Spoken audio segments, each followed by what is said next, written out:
welcome to the Lighten Up podcast with Lauren Polly, your invitation for living on the lighter side of life. I'm Lauren Polly, and I am delighted you have chosen to join me today for episode 206. Presence, how to change everything. This is a fascinating topic and something I think is so ripe and ready, especially given the time that we're in. Those of you listening to in the future, we are kind of in the middle of the pandemic, in the middle of the civil unrest here in the U.S. with all the protests. There's a lot going on, and a lot of us are very aware of angst and upset and tension, and a lot of us are really struggling to stay present with it all.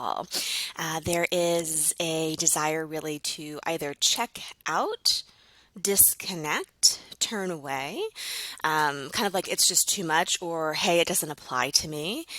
There's also this kind of flip side of the coin where instead of really just being present with it, we're going into fight or defense and really feeding the beast that way. So I'd like to talk about presence, but in a kind of broader context. Now, there's tons of words for this. I think in religious schools, it's called bearing witness. In metaphysical communities, spiritual communities, they talk a lot about holding space for others.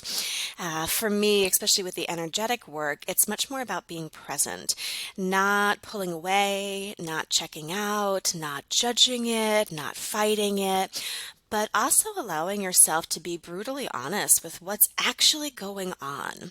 I've said about this show before, especially in the show write-up, if you actually look at the description of this podcast, lightening up is really about striking to the heart of the matter.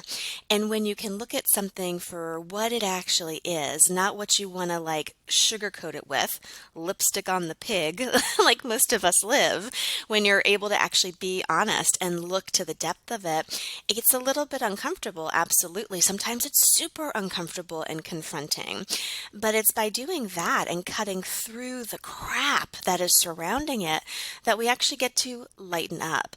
And also that kind of laser into what is actually going on and really being present with it. That's what actually allows that thing to start to move and change. Have you actually noticed the people who go into super fighting, defense, judgment, all that stuff, how not only are they feeding the beast of it, people are getting tense and they're getting angry and there's a lot of stuff going on. Not only that, but it's like they hold it in place with such ferocity because they're so used to having something to fight that it never really gets to change. They continually co-create the thing that they're fighting against. Same thing, I think, when we start to go into checkout and withdraw, where we don't want to look at it all the way. We don't give the gift of our presence and our kind of energetic power to look at something and go, I see you. I'm not going to judge you. I'm not going to defend against you. But look, I'm not going to turn away either. I see you. And what that creates for that thing to be able to then shift and move and change is really, really powerful. Kind of on a personal level, look for yourself. Where were you having something that you were fighting against? Where you were turning a blind eye to? Where it wasn't okay or safe to share it? Kind of those deep, dark secrets that we don't want people to look at. For me, it was always my mental health diagnosis growing up was bipolar. It's fascinating if you actually read my book, The Other Side of Bipolar. A lot of the change that came was when I was really willing to get present with what was actually going on. Not defending it, not going, absolutely, this is what's going on, or fighting against it, like now I have to fix myself. It was me going, okay, here are my behavior patterns. Here are the things I do have choices around. What is required in every given moment for that? And the amount of presence, space holding, bearing witness, whatever you want to call it, for that thing was huge. Didn't happen overnight. It won't happen overnight. This is a muscle you continue to build. Look again for yourself. Where have you had that deep, dark, secret thing that gets super uncomfortable to be present with? And yes, you can look at what's happening right now kind of in society as an example, but also look at a personal level. We all have these spaces. Get one and really in this moment, just look at it. You don't have to hold it in place. You don't have to fight it. You don't have to go, but this thing is right or this thing is wrong. But kind of see how uncomfortable you get just to initially let it sit in your space and not turn away from it. And the more you're present with it, the more you relax around it. Do you sense it starting to change? Starting to lighten up, starting to ease off a bit? Perhaps there's a deeper layer you kind of touch into and you push yourself to be a bit more present with that, and that in of itself starts to move deeper layers with this. It's kind of a fascinating thing that we go through where we have this thing where we want to constantly just turn 10 degrees to the right or 10 degrees to the left. Um, my cat Elsa, who passed away a couple years ago, my parents used to call her Shifty Eye McCoy. Because she was so funny. She would look at me directly in the eye. She was comfortable. I was like her person. But anybody else who came into the house, she would meet their eyes for a second and then she would just shift her eyes just slightly so she wasn't making eye contact.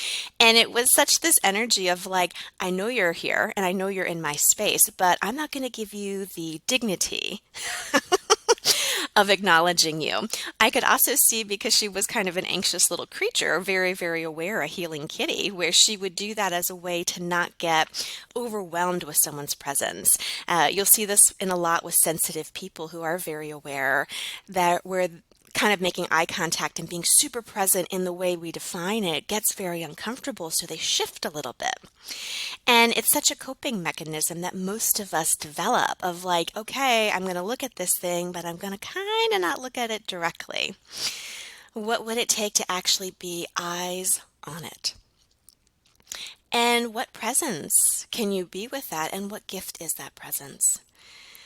If you've ever done this for somebody else, been a quote unquote space holder for somebody or bared witness to them, and let them just speak, let them just vent, let them just be with whatever was going on, what did you notice about that exchange? It's a funny, funny, funny thing. If you are actually doing that for somebody else, the freedom that comes to them of this deep, dark thing that I was never able to talk about, this angsty, fighty thing, whatever it is, if I'm able just to like dump it into this safe space and have somebody not judge it, not turn away and shun me, what that actually does in a person's world where they're like, okay, perhaps I don't have to do that with myself. We again have all had experiences like that. We've done this for ourselves and we've done this for others. Most of you listening, healers and caregivers of the world, you've probably done it more for others than you have yourself. You may also be galvanized into helping others, helping the world. I went to a protest yesterday and my friend said that. She says, I'm really willing to stand up for this kind of thing. I'm really willing to stand up for climate change. I'm willing to do that for civil liberties and big injustices. And we were kind of wondering, like, what would it take to actually do that for yourself and go, you know what, no longer will I allow a harsh energy, a coarseness to myself to be present. No longer will I shove the stuff down that I've never wanted to look at because it's way more comfortable for me to keep it in my basement than to just look at it, take the time and the space to be present with it so that then and therefore it's allowed to change and go away. This can be a very surface conversation. Even on the surface level, it'll still create change for you.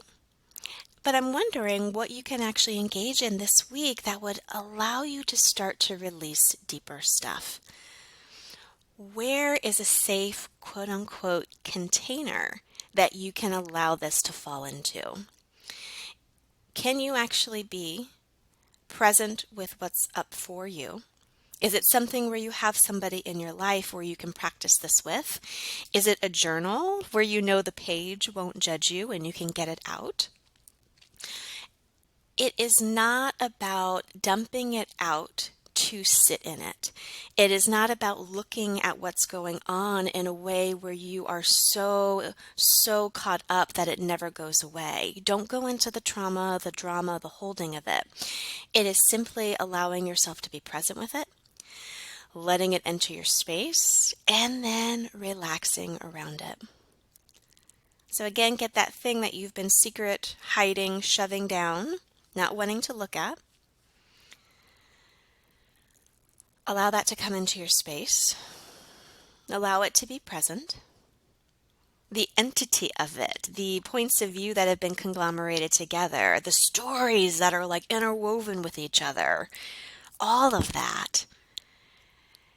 And can you actually breathe around it? Can you make more room around it? And can you ask it to start to change? Can you actually bear witness to it starting to change of its own accord once you're allowing it to relax in your space? This kind of seems a little bit airy-fairy, but I tell you one thing, this for me throughout my entire journey has changed more than anything else. And I facilitate tons and tons and tons of people. I have for years, and it's fascinating to me the more someone is dog-boned about it and like, rawr, I gotta change this, and what about this, and can we clear that? It's fascinating because when there's that fight energy, when there's that like, I don't even want to let it in my space, I don't even want to look at it, I just have to be rid of it, there's not really this relaxation in this room where you're allowing it to be there without judgment. And that softness, that wondering that comes from that is actually the catalyst that lets it change. From there, if you ask questions, if you start to play into practices, you look at your choices and start making more conscious ones, you start becoming more aware of what you've created around this, that's the stuff that actually sets you free. You don't have to fight against it. You don't have to struggle. If you actually allow it to come in and relax around it, be present with it. Number one, it'll start to change of its own accord because you're not holding it anymore. You're not shoving it anymore. But also you're allowing that space to come in, that non-judgmental space. With that, guess what follows? Curiosity. And with that, more questions, more possibilities, more contribution, and more choices actually start to open up. Those are 4 of the hallmarks of access consciousness and really and truly what true creation is with the universe. Choice, question, possibility, and contribution. And that's what this space perhaps can open up for you more than all is the contribution that your relaxation can be. The contribution you can be to others when you actually start to let things be present in your space and let them go. The deep, seedy underbelly stuff that you never look at, that other people perceive, will start to release and go away. And what gift is that for those in your life? What can that change in your relationships? And right now, at this moment in time, in this place in history, what can you doing that with everything that's going on, with every single thing that's going on, actually contribute to the whole? Personally and really like holistically, microcosm and macrocosm, this one will work. So this week I invite you, number one, to be aware of when you are fighting and holding things because of your fight, feeding the beast, and where you're on the flip side, where you are doing checkout and you are doing what my kitty cat used to do, where she would be like, you know what, it's here, but I'm going to look a little over this way, shifty-eye McCoy, where I'm not going to really be totally on it and present with it. Start to look at that. Notice your uncomfortableness. Okay. Turn a little bit more towards it. Let it be in your space. And then key point, relax around it. No judgment, no fight. I see you. Okay. I see you. What's it going to take to change? And what is possible on the other side of this? The more you practice, the more you build that muscle, the easier it's going to be to have that fluidity and that creative potency in your life. Also, to not be at the effect of those deep, seedy underbelly stuff that we never want to look at. This really is a key into relaxed, conscious, and truly joyful living. Sounds uncomfortable. It may be at first, but keep on going with it. Let me know how this goes. As always, you can reach out to me at lauren@laurenpolly.com. Have an amazing week, and as always, I will chat with you next Tuesday.